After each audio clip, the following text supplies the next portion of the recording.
The call came at 3:13 a.m., which should have been my first warning. I was awake anyway, going through old case files on my laptop, a habit I'd developed in the 2 years since I left the force. The number wasn't saved in my contacts, but I recognized the area code. It was a 906 number, Michigan's Upper Peninsula. The only person I knew who'd call from there was dead. I let it ring 7 times before I picked up. Old instincts die hard. Detective Sarah Chen. The voice on the other end was young, female, and trembling. She said her name was Maya Kowalski. She was calling from a payphone at a gas station outside of Marquette, and she needed to talk about her grandmother. Her grandmother, she said, had been the one who found the body. I sat up straighter. 23 years ago, I was the one who worked that case. Jenny Orlov, 19 years old, nursing student, went to meet a friend at a diner and never came home. Her body wasn't found for 6 weeks, and when it was in a place that made no sense. A maintenance crawl space beneath a church, 40 miles from where she was last seen.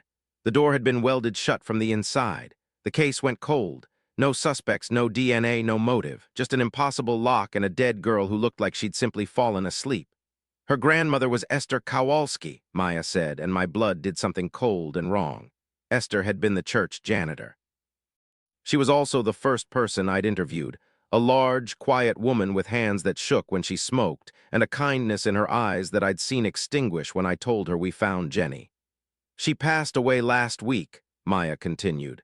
I've been cleaning out her house in Ishpeming, and I found something I think you need to see. She kept a scrapbook, and it has your name in it. I should have said no. I should have hung up, gone back to my cold case blog, and made a cup of tea. But the 3:13 a.m. call, the trembling voice, the mention of my name in a dead woman's scrapbook, it pulled the string I'd spent 2 decades ignoring. What's in the scrapbook? Maya was quiet for a moment. I heard the muffled sound of traffic, the distant crackle of the payphone line. She cut out every newspaper article about Jenny, every single one, and in the back there are photographs, old ones, from a camera that wasn't hers. I asked her what she meant, but she just kept saying the same thing. You need to see it. You need to see the pictures. I drove up the next morning. 11 hours from Ann Arbor to the UP, following a highway that got darker and quieter the further north I went. The gas station where Maya had called from was a relic from another era, its neon sign flickering in a way that felt deliberate, like it was trying to signal something to someone who wasn't there. She was waiting outside in a rusted-out Subaru, a cardboard box on the passenger seat. "Thank you for coming," she said, and her eyes were the kind of tired that had nothing to do with sleep. I didn't know who else to call. My mom, she doesn't like to talk about the case. She says it took something from Grandma, something she never got back. I followed her to the house. It was a small, single-story place with peeling paint and a porch that sagged like it was exhausted from holding up the weight of memory.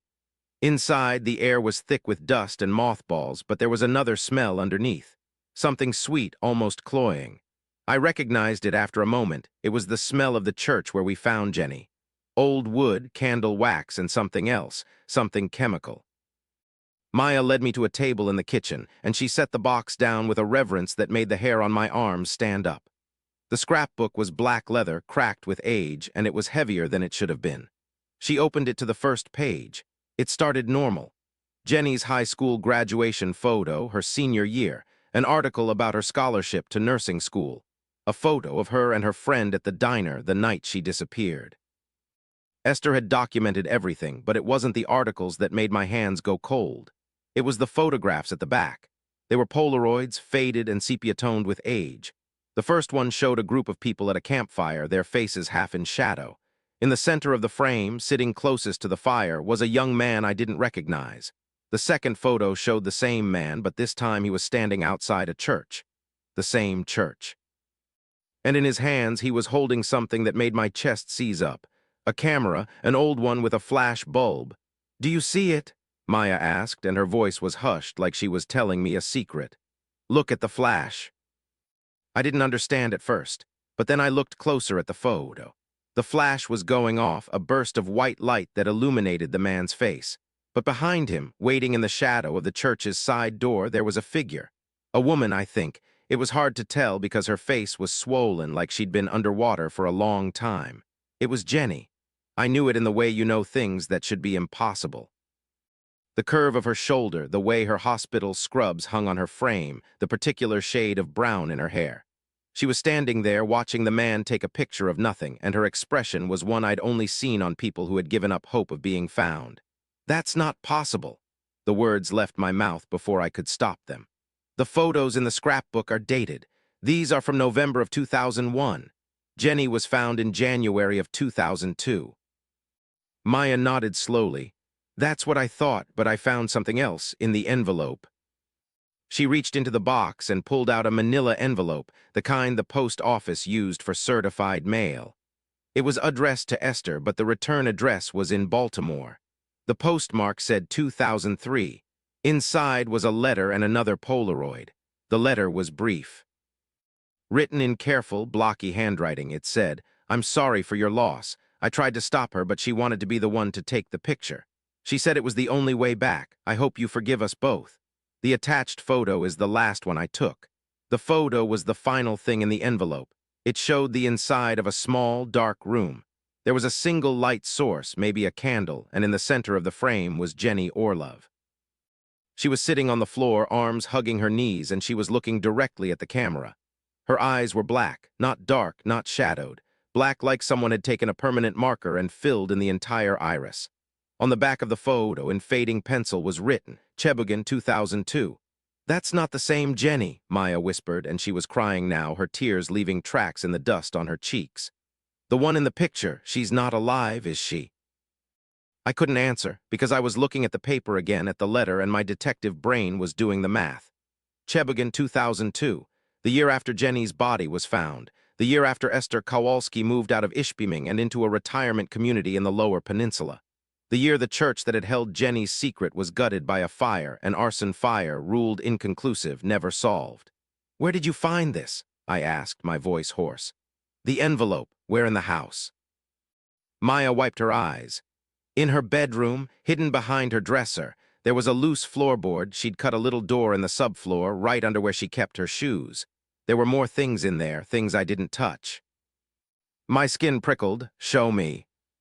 She led me down a narrow hallway to the master bedroom. The room was still full of Esther's belongings, an oxygen tank in the corner, a stack of romance novels on the nightstand, a rosary hanging from the bedpost. The floorboard was pried up, and I could see into the dark gap beneath it. Maya flicked on a flashlight she had pulled from her jacket pocket and aimed it into the void. There was a shoebox, and a cassette tape, and a map of the northern Michigan coast, covered in circles drawn in red ink. And nestled at the bottom, like it was the most precious thing in the world, a key.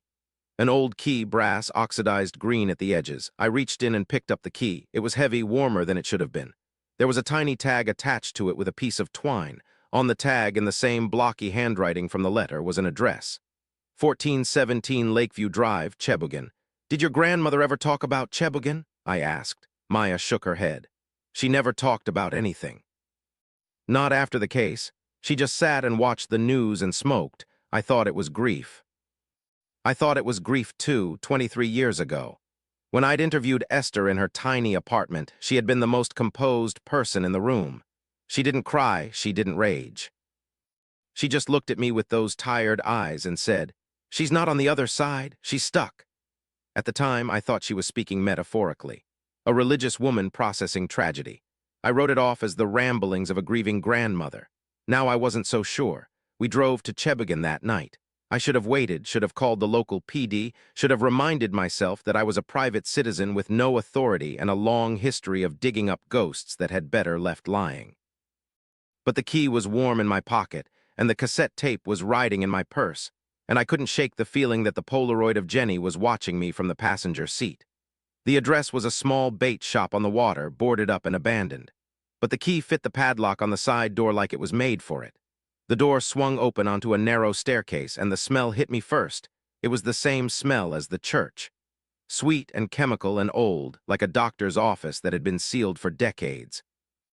The basement was cluttered with rotting fishing gear and mildewed life jackets. But at the back, under a tarp, we found it. An old Polaroid camera. It was covered in dust, but the lens was clean. And on the floor beneath it, there was a square of paper, a Polaroid, fresh, the chemicals still drying. The image showed a woman sitting on the floor of the basement. She was hugging her knees just like in the other photo, and her eyes were that same impossible black. But this time, the woman wasn't Jenny Orlov. The woman was Maya. I heard a sound behind me, a click, a mechanical whir. I turned around. Maya was holding an old camera, the same model, and her finger was on the shutter. "Grandma told me," she said, and her voice was wrong now, flat, empty. "She said it takes a witness to bring them back, someone who believes in the photograph, someone who looks at it and knows it's real." She pressed the shutter. The flash went off white-hot, and I felt something cold pass through me, not like a draft, but like a hand pressing against my heart. When I opened my eyes, Maya was gone. The basement was empty. But on the floor where she had stood, there was a new Polaroid, still developing. I picked it up and I watched the image form in the chemicals. A woman, dark hair, tired eyes, hugging her knees. It was me. The camera on the floor was still warm. I lifted it, checking the viewfinder, and my reflection in the lens showed not my tired face, but a thing with black eyes and a slack mouth, standing exactly where I stood, holding the same camera. I set it down, and in the viewfinder, the reflection moved on its own. I've been in the basement for 3 hours now. The stairs are gone. There was never a door at the top, I realized, just a wall of crumbling wood that I mistook for a way out. The camera is still on the floor. It's cold now, but every few minutes the shutter clicks on its own. Each time it clicks, there's a new Polaroid. The first one was of Maya, still wherever she went. The second was of a man I don't recognize, maybe the man from the campfire, younger, with a camera around his neck. The third one, the one that's developing right now, shows a girl in hospital scrubs. Her name tag says Jenny. I don't know who takes the pictures. I don't know what comes next. But the camera on the floor is humming now, and the last photo it spat out was of my face, and in it my eyes are starting to darken. If you find this basement, if you find this tape, burn the camera. Do not look at the photographs. Do not count how many there are. And whatever you do, don't let it take your picture.